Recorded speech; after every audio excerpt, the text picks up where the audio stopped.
हिमाचल का एक शख्स इन दिनों बड़ी दुविधा में है। चुनाव के चलते धर्म संकट के बीच गोते लगा रहा है। दो रिश्तों के बीच फंसा हुआ है, क्योंकि एक तरफ बीवी है और दूसरी तरफ बहन। दोनों एक ही पद की उम्मीदवार हैं और एक ही वार्ड से हैं। तो सोचिए उसकी समस्या कितनी बड़ी होगी। और उससे भी बड़ी समस्या है माँ बाप के लिए, क्योंकि एक तरफ बेटी है, दूसरी तरफ बहू। अब वोट दें तो आखिर किसे दें? और वो बेटी और बहू यही हैं जिन्हें आप अपनी स्क्रीन पर देख रहे हैं। ये मामला है मंडी के सराज के केयोली पंचायत का। यहाँ चुनाव ने रिश्तों को ही राजनीतिक रंग दे दिया है। वार्ड सदस्य के चुनाव के लिए ननद और भाभी आमने सामने उतर आई हैं। एक ही परिवार में शुरू हुई ये चुनावी प्रतिस्पर्धा अब पूरे गांव में चर्चा का मुख्य विषय बनी हुई है। निगाहें जीत पर है कि आखिर कौन जीत कर आएगा और फिर जीत के बाद परिवार का माहौल क्या होगा, क्योंकि राजनीति अक्सर परिवारों को तोड़ भी देती है। हम भगवान से प्रार्थना करते हैं कि यहाँ ऐसा बिल्कुल भी ना हो, लेकिन गांव की चौपालों से लेकर घरों के आंगन तक हर तरफ इसी मुकाबले, इसी ननद भाभी की चर्चा हो रही है।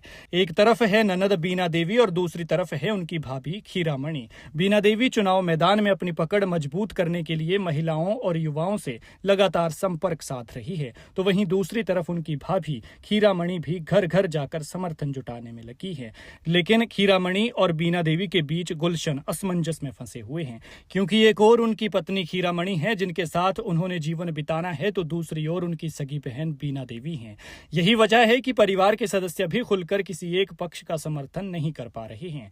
गुलशन के पिता लालमन और माता लीला देवी भी गहरी दुविधा में दिखाई दे रही हैं। उनका कहना है कि बेटी और बहू दोनों ही परिवार का हिस्सा है और ऐसे में किसी एक का पक्ष लेना उनके लिए बेहद मुश्किल हो गया है। गांव के लोग भी इस चुनाव को लेकर चुटकी लेने से पीछे नहीं हट रहे। कई लोग मजाकिया अंदाज में कह रहे हैं कि पंचायत चुनाव ने एक ही घर को दो राजनीतिक खेमों में बांट दिया है। रिश्तेदार भी खुलकर किसी एक उम्मीदवार के समर्थन में आने से बचते नजर आ रहे हैं, ताकि पारिवारिक रिश्तों में खटास न आए। लेकिन यहाँ पर चुनावी माहौल गर्म हो चुका है और सबकी निगाहें रिजल्ट पर टिकी है। आप इस मुकाबले पर क्या कहते हैं, कमेंट में जरूर बताइएगा।